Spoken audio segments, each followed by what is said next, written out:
Students, पहले मैंने आप लोगों को बोला था बेटा कि लास्ट लेक्चर में जो हम लोगों ने डिस्कशन किया था, हम लोगों ने लास्ट लेक्चर में कौन से टर्म्स डिस्कस किए थे। हमने पहला डिस्कस किया था बिजनेस ट्रांजैक्शंस, उसके बाद अकाउंट, उसके बाद capital, then drawings, then liabilities and then assets. ये हम लोगों ने 6 टर्म्स डिस्कस किए थे। इन 6 में से किसी को कोई भी डाउट स्टूडेंट्स, तो मैं आगे बढ़ू बेटा। सर आप एक बार डिबेंचर्स क्या होता है एक्सप्लेन कर सकते हैं? देखो बेटा, कोई भी कंपनी को जब पैसों की जरूरत होती है ना, तो company in the form of capital 2 चीजें इशू करती है, इधर शेयर और डिबेंचर्स। शेयर्स क्या होता है बेटा, ये कंपनी के साथ लाइफ टाइम रहते हैं, मतलब जब तक कंपनी चल रही है ना, तब तक हम लोग शेयर्स का पैसा अपने पास ही रखेंगे, उनका पैसा वापस नहीं करेंगे जब तक हमारी इच्छा नहीं होती है वापस करने की। लेकिन डिबेंचर्स क्या होता है बेटा, it is like a loan. जैसे आप बैंक से लोन लेते हो और बैंक को आपको एक ड्यूरेशन के बाद पैसा वापस करना पड़ता है, सेम डिबेंचर्स भी ऐसे हैं। डिबेंचर्स को भी आपको एक ड्यूरेशन के बाद पैसा वापस करना पड़ता है।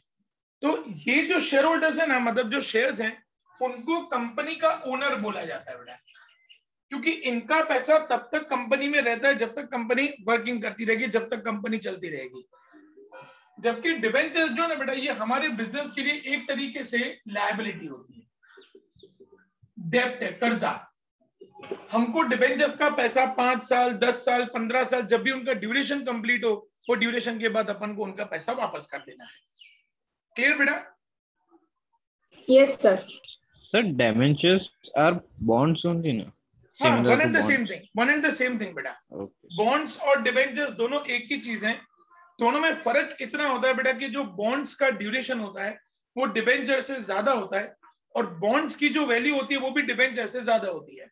सपोज डिबेंचर की वैल्यू 100 रुपया है, तो बॉन्ड्स की value 110, 120, 130, it must be more than 100। बस फर्क इतना होता है, बाकी डिबेंचर और बॉन्ड्स में कोई फर्क नहीं है बेटा। Okay, sir.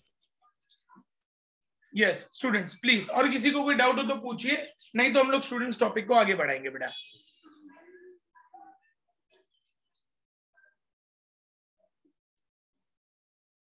ओके स्टूडेंट्स, आगे बढ़ते हैं बेटा। स्टूडेंट्स, हम लोग बिजनेस क्यों करते हैं बेटा, कोई बता सकता है मुझे? Why we do the business? To earn money. To earn money. तो स्टूडेंट्स, जब हमको बिजनेस में पैसा मिलता है ना बेटा, it is considered as receipt. ये हमारा 7th नंबर टर्म है, रिसिप्ट। रिसिप्ट का मतलब होता है कि जो भी हमारे पास पैसा आया। रिसिप्ट्स 2 तरीके की होती हैं, एक रेवेन्यू रिसिप्ट्स और दूसरी कैपिटल रिसिप्ट्स। रेवेन्यू रिसिप्ट्स का मतलब क्या होता है बेटा, विच कैन बी रिकर या अकर अगेन एंड अगेन, जिनका पैसा अपने पास बार बार आता रहे। जैसे कि आप गुड्स को सेल करोगे बेटा, जितनी बार आप गुड्स को सेल करोगे आपको उतनी बार पैसा मिलेगा, ये आपकी रेवेन्यू रिसिप्ट है। इसी तरीके से कोई भी इनकम मिली, जैसे इंटरेस्ट रिसीव हुआ,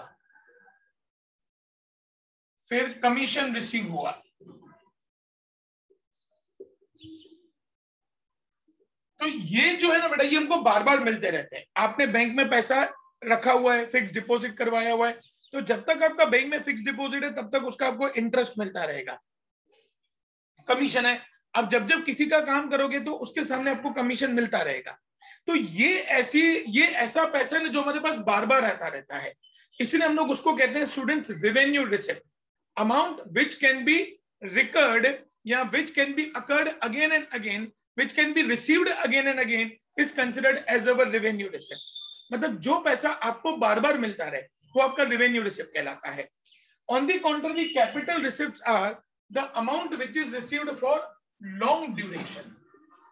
जो पैसा आपके पास लंबे ड्यूरेशन के लिए आता है, जैसे कंपनी ने शेयर्स इश्यू किए, कंपनी ने डिबेंचर इश्यू किए, ये पैसा लॉन्ग ड्यूरेशन के लिए आएगा। कंपनी ने किसी से लोन लिया, ये पैसा लॉन्ग ड्यूरेशन के लिए आएगा।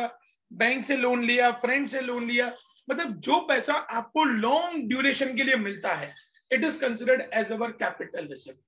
एंड रेवेन्यू रिसिप्ट का मतलब क्या होता है बेटा, जो बार बार करो, आप जितनी बार सेल करोगे उतनी बार आपको पैसा मिलेगा, आप जितनी बार किसी का काम करोगे उतनी बार आपको कमीशन मिलेगा, आप जितनी बार बैंक में पैसा डिपॉजिट करोगे या बैंक में पैसा एफडी में रखोगे उतनी बार आपको उसका इंटरेस्ट मिलेगा। तो जो चीजें, जो इनकम्स आपको बार बार मिले, जो पैसा आपको बार बार मिले, it is considered as our revenue receipt and the amount which is received for the long duration is considered as our capital receipt. Am I clear students, to everyone? Students receipt clear हो गई बेटा सबको? Yes, sir. Okay. Now students will move towards the 8th term and the 8th term is expenditure. इसको आप लोग बाद में दोनों को कॉपी डाउन कर लेना, ये दोनों बहुत इंपॉर्टेंट है बेटा। स्टूडेंट्स एक्सपेंडिचर है 3 different parts. One is capital expenditure, other is revenue expenditure. Revenue expenditure को हम लोग एक्सपेंस भी कह सकते हैं, and deferred revenue expenditure. Deferred revenue expenditures को हम लोग फिक्टिशियस असेट्स भी कह सकते हैं, ये उनका दूसरा नाम है। अब स्टूडेंट्स कैपिटल एक्सपेंडिचर्स क्या होते हैं? Expenditures which are done for long duration, जैसे कि You have purchased furniture.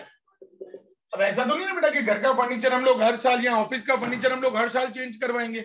एक बार फर्नीचर बना 5 साल 10 साल तक वही फर्नीचर रहने वाला है, हम उसको चेंज नहीं करेंगे।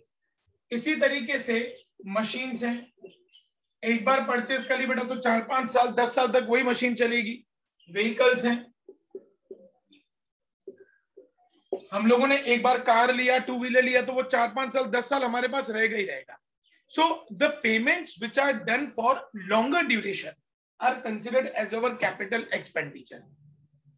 And revenue expenditure is amount spent on regular basis, जो आप बार बार पेमेंट करते हो। जैसे आपने गुड्स परचेज किया, जितनी बार परचेज करोगे आपको उतनी बार पेमेंट करना पड़ेगा, इट इज रेवेन्यू एक्सपेंडिचर। इसी तरीके से आपके पास स्टाफ काम कर रहा है, आप उनको सैलरी दे रहे हो, हर महीने आपके पास स्टाफ काम करेगा, आप उनको हर महीने पेमेंट दोगे, ये आपका रेवेन्यू एक्सपेंडिचर है। आप इसको एक्सपेंस भी कह सकते हैं स्टूडेंट्स, रेवेन्यू एक्सपेंडिचर को हम लोग एक्सपेंस भी कह सकते हैं। सैलरी पे किया, आपने बैंक से लोन लिया हुआ है तो आपने बैंक को इंटरेस्ट पे किया, आपने ऑफिस पे इलेक्ट्रिसिटी लेके रखी है तो जितनी बार भी आपने इलेक्ट्रिसिटी का बिल पे किया, आप जो गवर्नमेंट को टैक्सेस पे करते हो, तो the amounts which are to be paid on regular basis are considered as our revenue expenditures, and the amount which is paid for a longer duration or once in a many years is considered as our capital expenditure. अब students मैं आप लोगों को एक question पूछता हूं बेटा, मुझे ध्यान से सोच समझ के बताना कि वो आपका कैपिटल एक्सपेंडिचर है कि रेवेन्यू एक्सपेंडिचर है। आपने ऑफिस के अंदर इलेक्ट्रिसिटी की फिटिंग करवाई बेटा, इलेक्ट्रिसिटी की फिटिंग करवाई मतलब ट्यूबलाइट्स लगवाई, फैन लगवाया, एसी लगवाया, इलेक्ट्रिसिटी की फिटिंग करवाई, this is your capital expenditure और revenue expenditure. Capital, yes capital expenditure, क्योंकि वो फिटिंग एक ही बार होगी। जब आपका ऑफिस बना तब वो उसी टाइम पे एक ही बार फिटिंग होगी, फिर जब दूसरी बार फिटिंग होगी वो कई सालों के बाद, 2-4 साल 5 साल के बाद आप उसकी फिटिंग करवाओगे, तो ये एक ही बार हुआ, वो हमारा कैपिटल एक्सपेंडिचर कहलाता है। अच्छा, अब आपका हर 2 महीने में इलेक्ट्रिसिटी का बिल आता है बेटा, वो आपका कैपिटल एक्सपेंडिचर है कि रेवेन्यू एक्सपेंडिचर? रेवेन्यू एक्सपेंडिचर, क्योंकि वो आपको हर 2 महीने में पे करना पड़ेगा। आपने एक कार या एक ट्रक या एक टेम्पो अपने ऑफिस के लिए लिया, आप उसको कैपिटल एक्सपेंडिचर बोलेंगे या रेवेन्यू एक्सपेंडिचर बोलेंगे? Capital expenditure. लेकिन उसमें आप हर 2-3 दिन, 4 दिन, 8 दिन, 10 दिन या मे बी हर रोज आप उसमें पेट्रोल डलवाओगे, आप उसको कौन सा एक्सपेंडिचर बोलेंगे? Revenue expenditure. क्लियर हो गया बेटा? तो what is capital expenditure and what is revenue expenditure? सबको क्लियर स्टूडेंट्स? बेटा किसी को कोई डाउट हो, मैंने रिसिप्ट में 2 चीजें एक्सप्लेन की, revenue receipt and capital receipt. Expenditure में अब तक मैंने 2 पॉइंट्स एक्सप्लेन किए, capital expenditure and revenue expenditure. यहां तक किसी को कोई डाउट बेटा तो मैं डिफर्ड रेवेन्यू एक्सपेंडिचर पे जाऊं।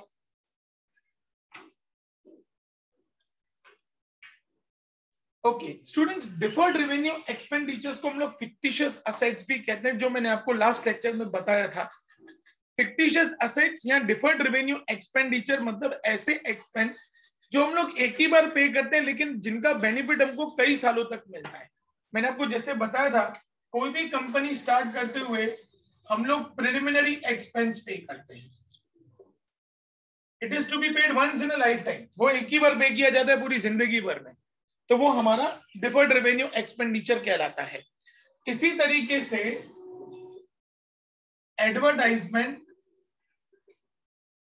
सस्पेंस अकाउंट, ये मैंने आपको बताया था बेटा कि आपने कोई होर्डिंग 5 साल के लिए ले ली, आपने उनको 5 साल का एक साथ पैसा दे दिया, अब आप वहां पे होर्डिंग लगाओ कि ना लगाओ वो आपका लुकआउट है।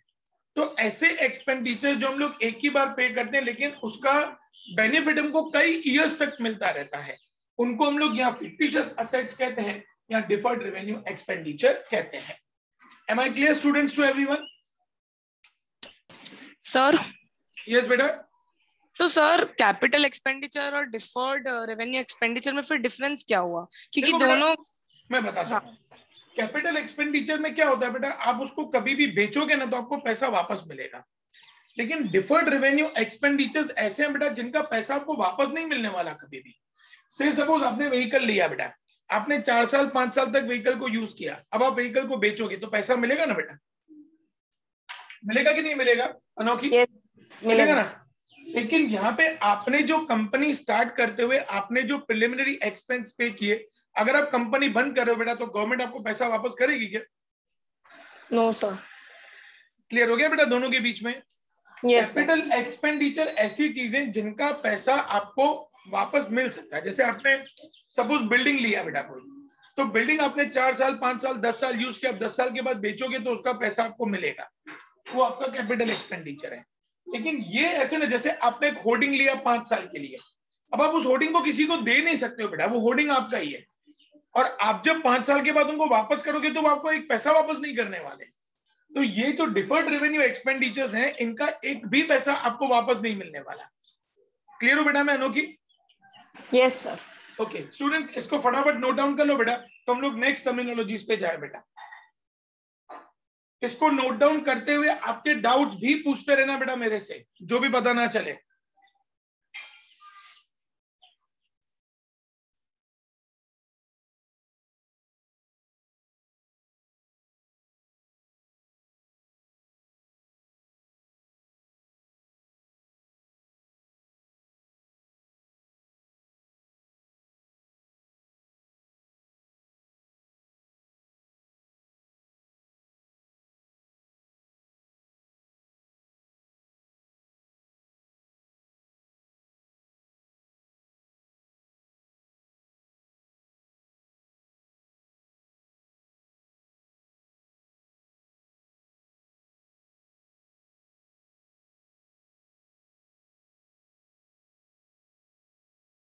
स्टूडेंट्स नोट डाउन हो जाए तो मुझे बताना बेटा, फिर हम लोग आगे बढ़े।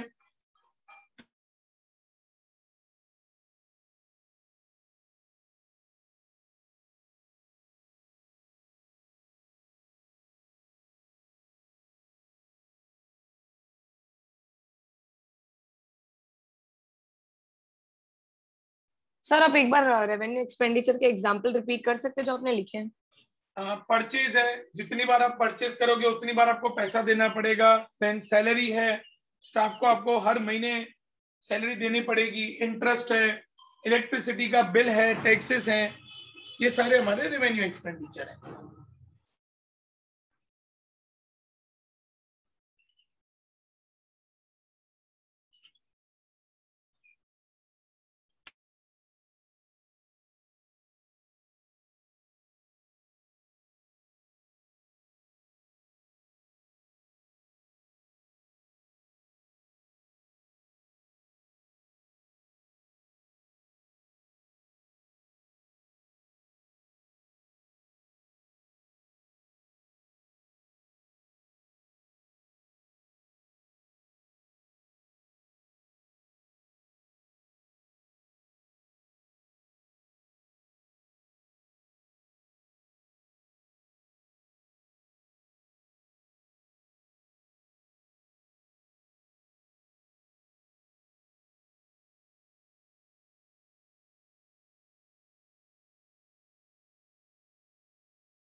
स्टूडेंट्स हो गया बेटा नोट डाउन सबका?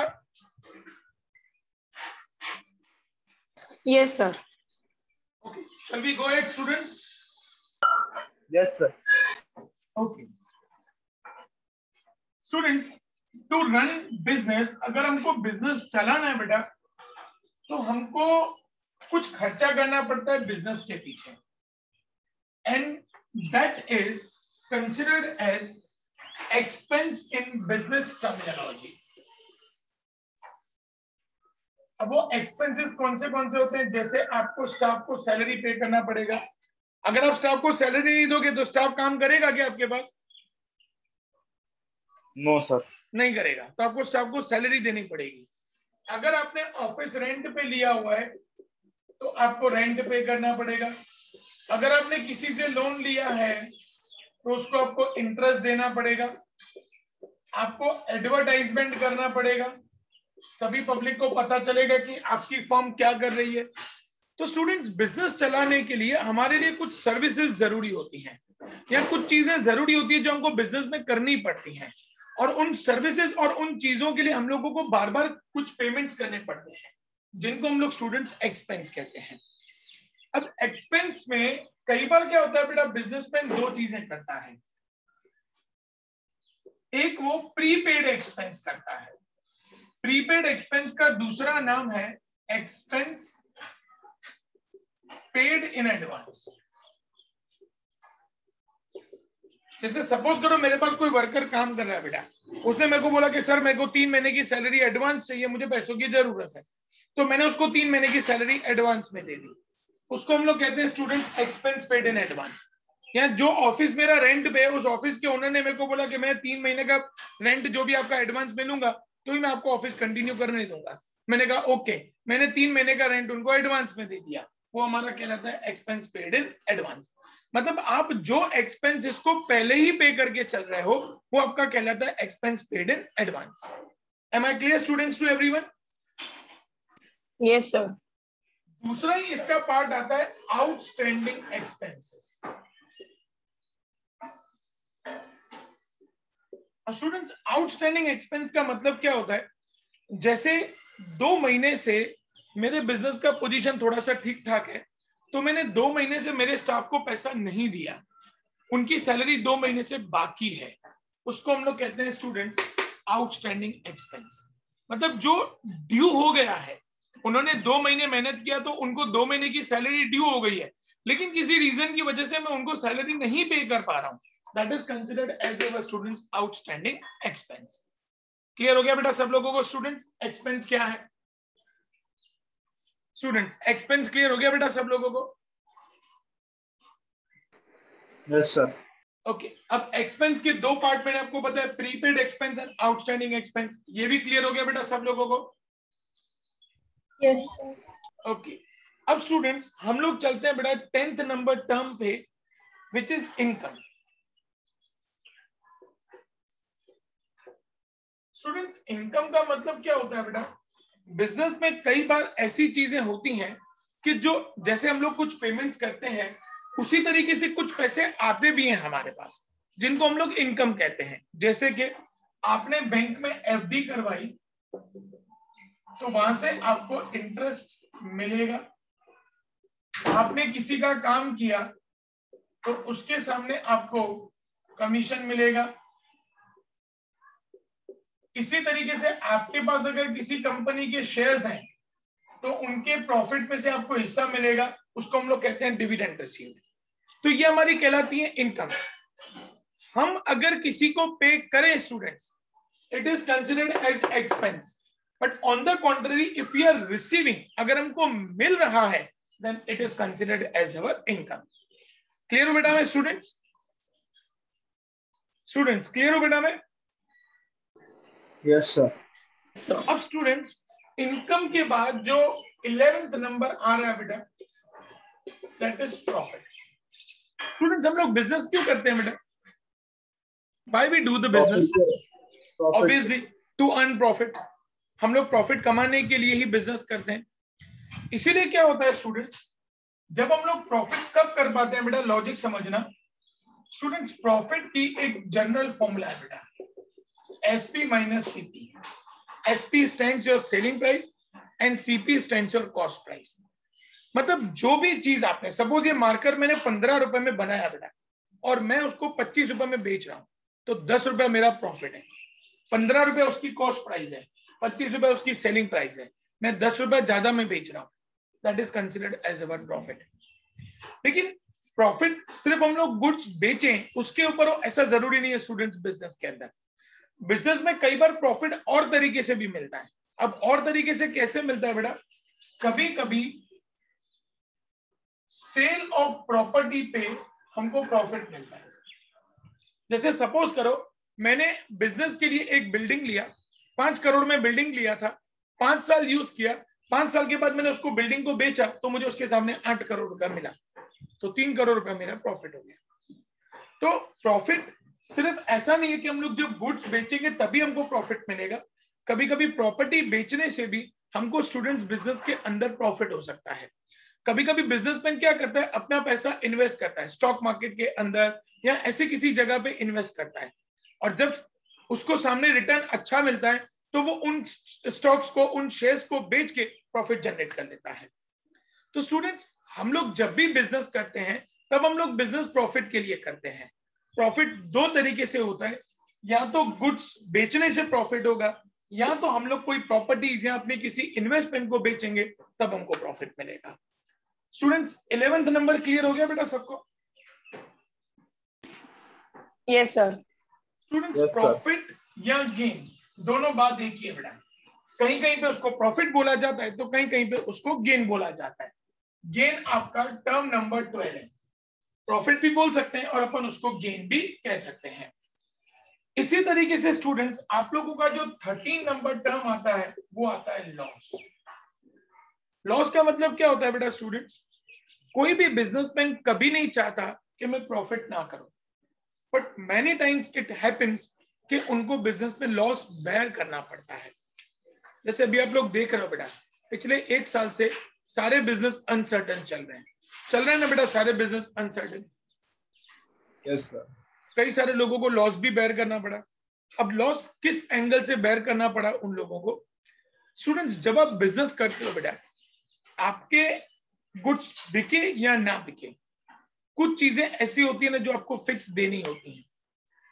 स्टाफ की सैलरी आपको देनी है, ऑफिस का रेंट आपको देना है, घर का खर्चा आपको देना है, आपका बिजनेस चले या ना चले ये सब आपको देना ही देना है.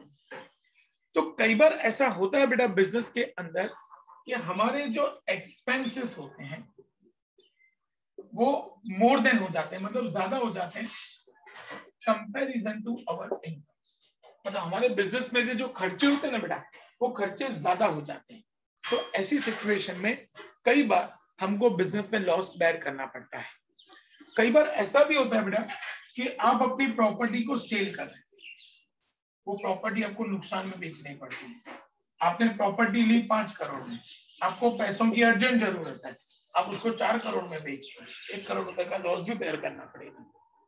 स्टूडेंट्स, जो भी बिजनेसमैन बिजनेस करता है उसके दिमाग में क्लियर चीज होती है कि मुझे प्रॉफिट करना है. लेकिन बहुत बार ऐसा होता है कि हमको बिजनेस के अंदर लॉस भी बेयर करना पड़ता है, वो लॉस भी भुगतना पड़ता है हमको. अब कोई बिजनेसमैन 1 साल नुकसान भुगत के बिजनेस को बंद करके चला जाता है.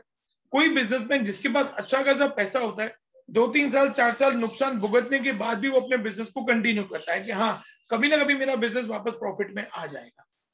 तो वो बिजनेसमैन की कैपेसिटी पे डिपेंड करता है कि वो किस हद तक अपना लॉस बेयर करने की कैपेसिटी में है.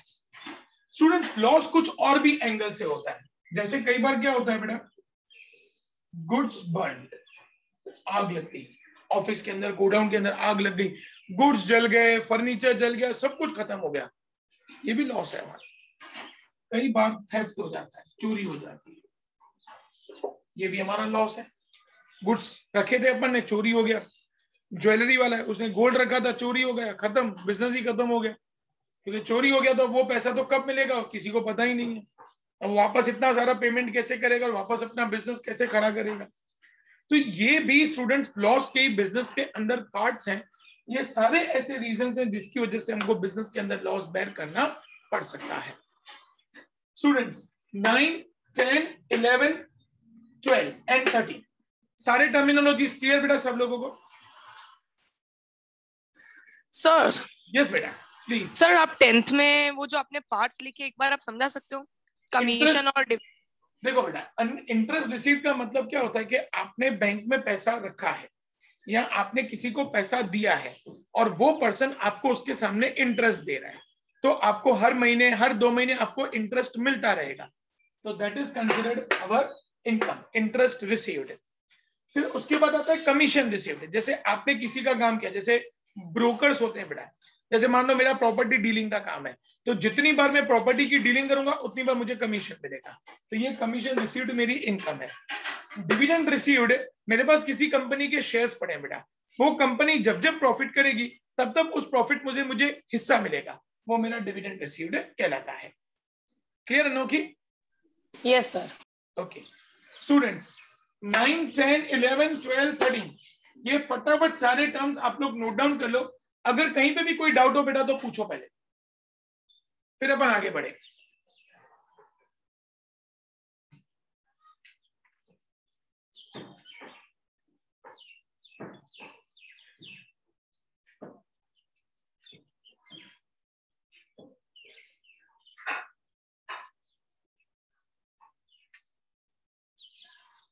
ये सारे के सारे टर्म्स लिख दो बेटा अपनी नोटबुक में।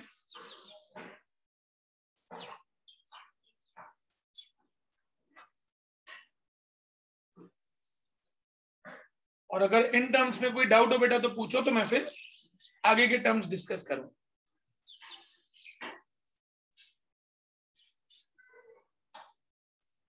सर यस बेटा।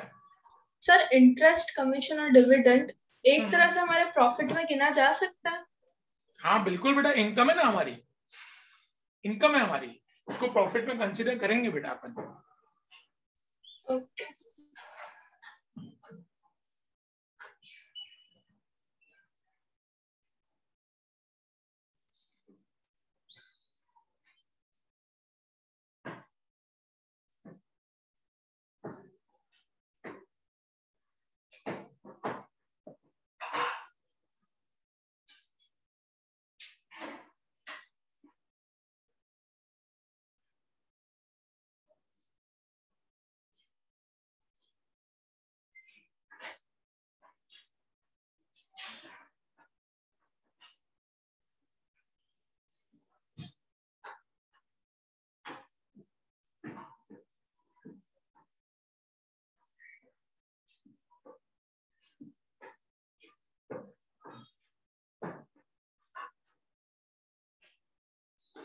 बेटा ये नोट डाउन हो जाए तो मुझे बता देना बेटा, तो आगे बढ़े अपन।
सर हो गया।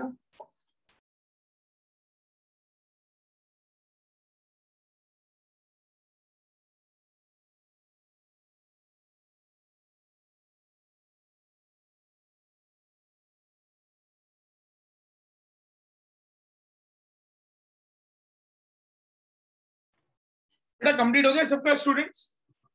Yes, Yes. sir. यस बेटा, कोई doubt? Okay,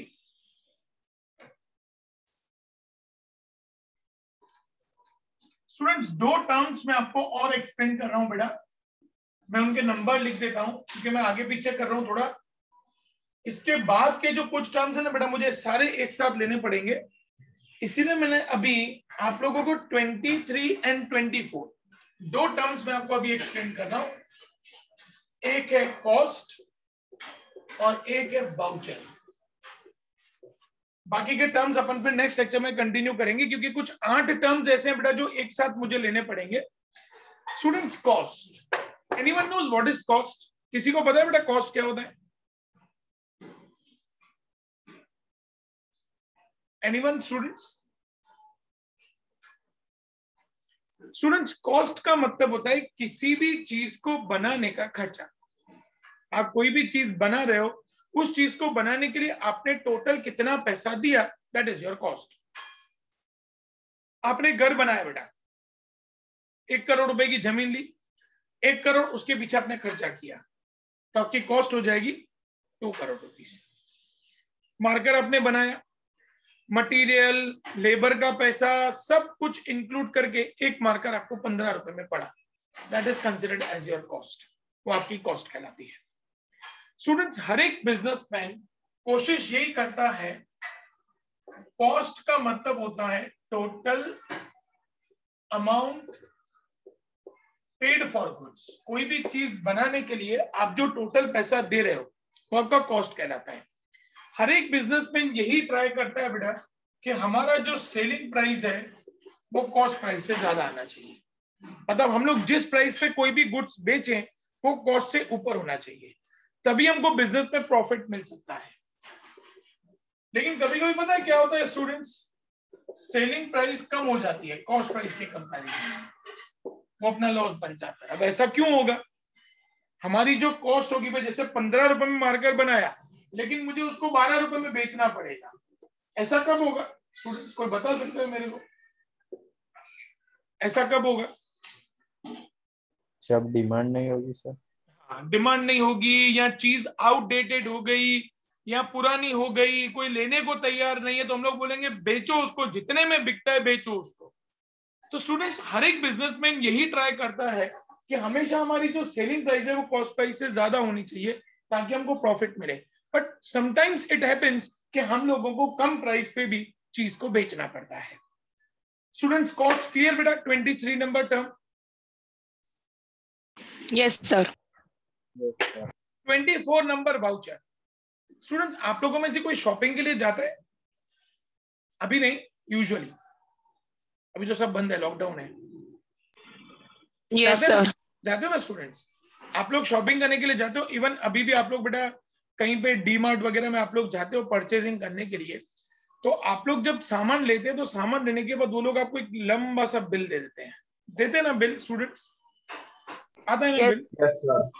this is considered as your voucher. Voucher है ना बेसिकली स्टूडेंट्स प्रूफ है, आपने जो भी बिजनेस के ट्रांजेक्शन्स किए ना, उस हर एक बिजनेस के ट्रांजेक्शन का प्रूफ है। जैसे आप बैंक में पैसा डिपॉजिट करते हो बेटा, तो बैंक वाले आपको रिसिप्ट देते हैं। आप बैंक से पैसा विड्रॉ करते हो तभी भी वो लोग आपको रिसिप्ट देते हैं। आप किसी को गुड्स बेचते हो, आप उसका बिल बनाते हो। आप किसी से गुड्स खरीदते हो तो उनसे बिल लेते हो। तो ये जितने भी प्रूफ है ना स्टूडेंट्स, इन सभी प्रूफ को हम लोग वाउचर कहते हैं।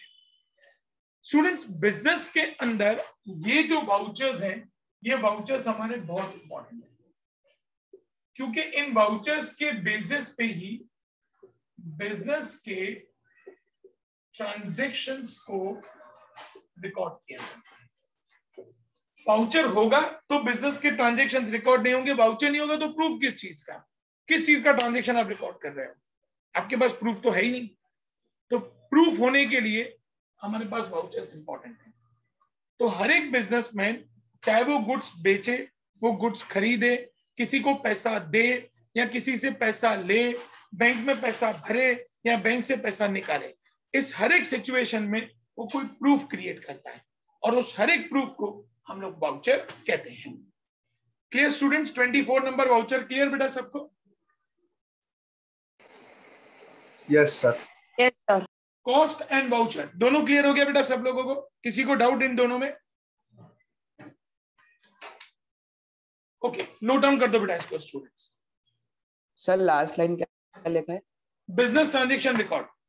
Each and every business transaction is to be recorded on the basis of voucher. Voucher है तो ही आप बिजनेस के ट्रांजेक्शंस को रिकॉर्ड कर सकते हैं। इसको नोट डाउन कर लो बेटा।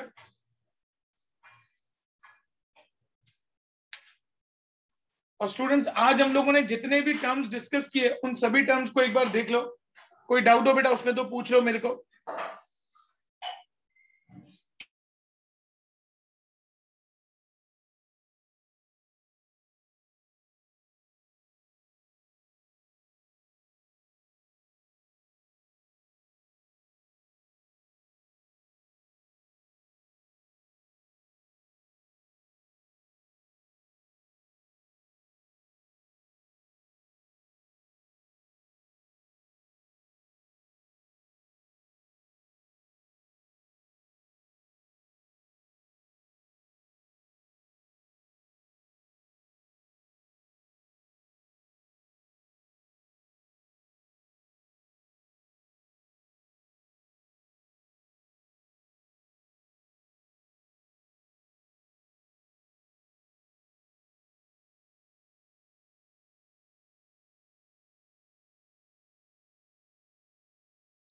स्टूडेंट्स नोट डाउन हो गया बेटा सबका?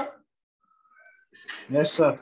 ओके, अब स्टूडेंट्स हम लोगों ने बेटा जो आज टर्म्स डिस्कस किए वो टर्म्स में पहला था रिसिप्ट, जिसके दो पार्ट मैंने आपको बताए, revenue receipt and capital receipt. फिर हम लोगों ने डिस्कस किया स्टूडेंट्स एक्सपेंडिचर, जिसके तीन पार्ट हैं, capital expenditure, revenue expenditure and deferred revenue expenditure. उसके बाद एक्सपेंस जो हम लोग बार बार पे करते हैं। एक्सपेंस के अंदर मैंने आपको दो पार्ट बताए, एक आउटस्टैंडिंग एक्सपेंस, एक प्रीपेड एक्सपेंस। उसके बाद इनकम जो पैसा हमको मिले, देन प्रॉफिट या गेन, देन लॉस। उसके बाद दो टर्म्स कॉस्ट एंड वाउचर। ये इतने टर्म्स हम लोगों ने आज डिस्कस किए स्टूडेंट्स। इन सभी टर्म्स में से किसी को कोई डाउट हो बेटा तो पूछ लो मेरे से।